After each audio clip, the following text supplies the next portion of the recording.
Our journey begins as this Japanese Toyota is lifted from the scrapyard by a heavy-duty crane and transported into the restoration workshop. Unloading the vehicle, with precision and care, the crane gently lowers the vehicle to the ground, ready for a complete transformation. Stripping old parts. The first task is to remove all damaged and worn-out components, revealing the bare framework of the car. Preparing the structure. The stripped-down skeleton is now ready for structural repairs and modifications. Installation. New tires are mounted, giving the vehicle its first sign of life once again. Welding the frame. The panel beater begins welding the pillars and frame using a gas torch, reinforcing the structure for safety and durability. Roof placement and welding. The roof is positioned and securely welded into place, completing the car's basic frame. Grinding and smoothing. All welded joints are carefully ground down to ensure a smooth and seamless finish. Body filler application. Body filler is applied to level the surfaces and prepare the car for painting. Surface preparation. The vehicle undergoes a thorough wash and sanding process to achieve a flawless base. First coat of paint. A fresh layer of paint is applied, marking the beginning of the car's new look. Detailing the roof. The roof is covered and finished with a clean white coat for a crisp contrast. Rear light installation. The rear lights are fitted, restoring both function and style. Rear windshield placement. A large rear windshield is installed, sealing the cabin from the elements. Door assembly. Each door is aligned and securely fitted into position. Bonnet installation. The front bonnet is placed, completing the outer body. Steering wheel and controls. The new steering wheel is fitted, re-establishing control for the driver. Electrical repairs. The electrical board is repaired and tested to ensure all systems are operational.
الشمس اللي ماسكه وقت القناه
Good mission work, good work, good work.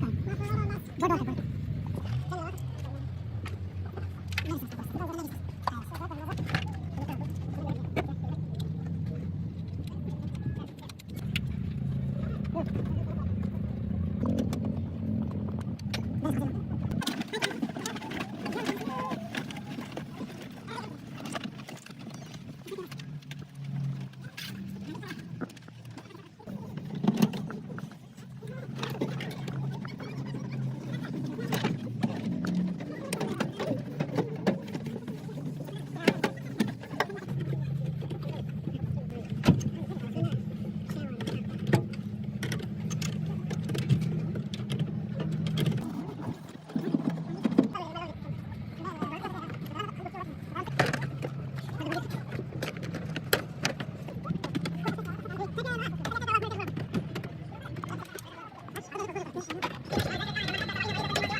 Please like for my hard work making this video. Please like and subscribe and viral this video.